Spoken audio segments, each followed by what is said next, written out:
Although it has outstripped other industries, it still has an enormous way to go. And one of the things that you mentioned was that taking marketing online is something very, very different. But my question to you is it really, right? I mean, is it actually something really very different? Well, and you know what? That is a question that I would turn around and ask you, because right. As I'm serious, because as I always tell people, I am just the boring corporate securities lawyer.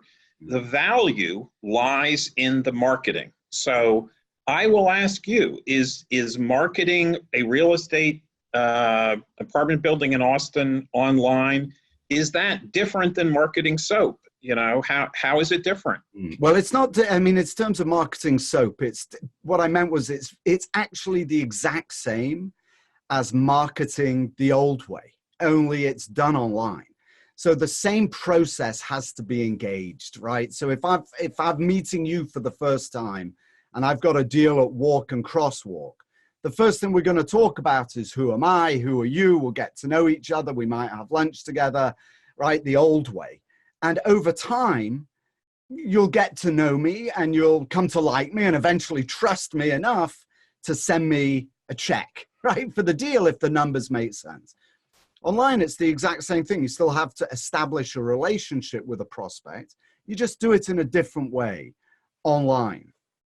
I mean, that's really the fundamental difference. But what I was interested to know is, what have you seen in terms of your clients who have adopted this? I mean, for example, your client that raised 14 million, I'm assuming that they used digital marketing in some way. They went online and they did it. So what was it for them in your experience, right? Or for other clients that you have, that has enabled that mindset to go from the old way, right? The traditional way, to adopting, that you use your phone basically now to communicate. So what makes them, yeah.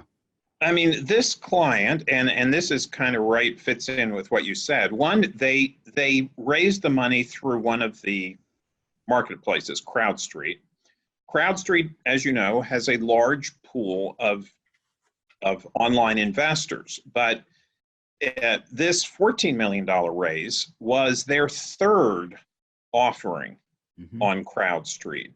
And so maybe what's happening there, you talked about you and I meeting, going out to lunch. Maybe what has happened is that sponsor has formed a relationship, essentially, with these investors, and things went well in the first deal, things went well in the second deal. So by the time you got to the third deal, investors were just saying, where do I sign? And then, of course, there's this weird herd mentality that, I think has always been there in the investment community. Everyone wants to jump on something that they see other people jumping on. And I think you're seeing some of that now in the online investing platform. For example, the situation you just said, you said they raised either 3 million in 5 minutes or 5 million in 3 minutes. In either case, those investors were not, during those precious few minutes, carefully analyzing the deal and looking at the pro forma and just speed reading, blah, blah, blah. They were engaged in some other kind of psychological behavior. So I guess when you're marketing these deals, that's the behavior that you're trying to, stimulate.